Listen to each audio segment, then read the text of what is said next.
Ashamaar kafuuni akkam jirtanii kabajamtoota fi jaalatamtoota chaayinaa ayyaantu asallaa jalatti argamtan nagaan kun bakka jirtattis naa qaqqabu baga jiraattanii baga eeggamtanii yoo eegdan isiniin jechuun jaaladha. Egaa ka har'as immoo waa'ee meeshaaleetti wal qabatee wantoota baay'ee isin barsiisutu iyyuu jira. Viidiyoo kana laayik sheer gochuun dagatinaa warroonni chaayinaala keenya faarawata tan uggaarattan sabiskiraabii godhuun maatii keenya ta'achuun gamanumaan affeerraa footi. Egaa warroonni mooyyuu isinitti tolee laayik sheer godhaayii isiniin jedha. Ijoollee baay'ee yeroo darbe viidiyoo hojjedhu irratti baay'ees na eebbistaniirtanii hedduu tokko galatoomaa. Meeshaalee kanneen irraa waan dubbadhuun qaba. Egaa kan meeshaalee baay'een ni jira kanan biteetota yookaan viidiyoo irratti hin hojjenne. Egaa kan meeshaaleen baay'inaan mana hojiitidha kan jiran waan ta'eef xiqqoon guyyaa tokko boqochaa guyyaa kaanidha akkanatti kan deemu. Kanaafidha kan amma asirratti waan hin dubbadhuun qaba. Yeroo darbee magaaluma Adaamaa keessaa ji'oota akkas 4-5 ta'u. Egaa ka hargansuu kiyyaaf immoo dhiifama saniin jechuun jaaladha. Namoonni baay'een ni hubattu. Dura deddeebi'ee kanuma haasa'uun wanni jedhu maaliif yoo dubbattu ciccita akkanaan hin jenneefan isiniin jechuufanii isiniin jedha. Egaa inni kunis maalinni yeroo darbee 4-5 biteen mana obboleettii kiyyaatti meeshaalee wajjin hin galchee ture. Ammas ijoolleen baay'een na gaafachaa jirtan. Ijoolleen baay'een immoo kan asirraan akkatti wanni qabu salaxxaqamaa warri jettanillee jirtu jechuudha. Kun hin qabu kunu kanan obboleettii kiyyaaf yeroo darbee biteellee asirraa maazanii san hin qabu. Mana madaabii keessatti illee hin salaxxaqamaa. Inni asirraan akka booyii qabu sun jettanii jirtanii. Egaa ka filannoon ni jira biyya keessatti isiniin jechuuf walumaa galatti obboleettii tiyya tanaan dura galcheefillee adaamuma kana keessatti hangeesse kanaadha jechuudha kan hangeesseefi ani ofii kiyyaa ishii tana bichaa waanan barbaadeefan baay'izawwee dheessa 3 miteessanii borus akka gaafii natti hin dhiyeessin 4-3 bakka tokkotti gurgurama jechuudha. Kophaatti naxxalameen gurguramu. Ani garuu kophaa kiyyatti tana nan barbaade waan ta'eef ammaafan barbaade waan ta'eef naxxaleetu irraa fudhadhe jechuudha. Maamiloota kiyyaadha. Anuufis akkasitti nu bitee jechuu dandeessu.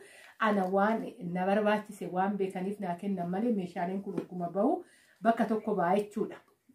4-3 ni jechuudha dardaramee bakka tokko kan bahu ani tana waanan barbaadeefidha jechuudha. Xiqqeetti tana waanan barbaadeef itti simadhee tannaa dhufe waan ta'eefidha jechuudha. Isiniin jechuun jaaladha. Garagara hojjettee miti garagaratti ni gurguramaa miteettanii akka gaafii isinitti dhumnefan.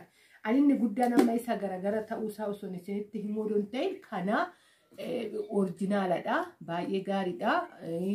Isni isaa hin turaa akka kan isa asirraa qabu san hin salaxxaqamu keessi isaa gizee ho'aa keessatti teechisan isiniin jechuufan kana isin beeksisuufan jechuudha. Maaliif ijoolleen baay'ee san irratti baay'ee dubbattanii jira biyya keessaa kan kana hin qabne suni salaxxaqamaa waan jettaniifanii kunuuti.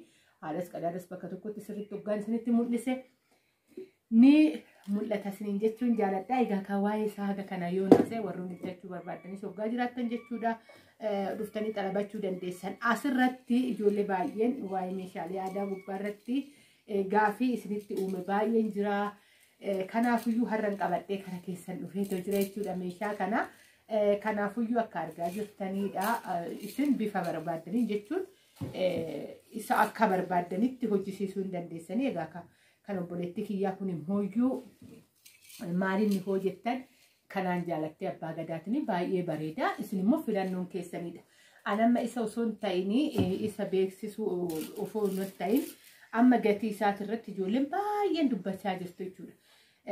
Kan inni guddaan isaanillee achitti jedhanii nuti callee miti rakkoo guddaanii kan dhiyeeffamu mukatu dhabame muka kana qofa mukni kun muka heexooti. Muka heexoo kana qofa kan nu dhiyaatu 3,000dha. Nuti waanuma hundaayyuu callee kan odoo daballee homaadhayyuu irratti argannu jechaatu yeroo duraan 2,000 bitamaa ture akkasillee warreechaa turtan kuni 3,500 jechuudha. Isaanuma biratti dhaqxanii hoggaa gaafattan kanaan bitama. Maaliif 3,000 seensisu mukuma isaatuyyuu jechuudha yookaan boca isaatuyyuu seensisu calleen baay'ee guddina. Callee kanatti diranii kan jettanii achumattuu hoggaa dhattan baay'izawwee ani waanan irratti dabalu tokko homaayyuu hin qabu. Achitti isaanumarraa deemee xalabsiisee hojjisiisuu bichaadha malee kuma lama yoo ta'e kuma lamaadha waan irratti dabaltu komaan qabu daldalaa miti jechuudha kanan daldalaa waan ta'eef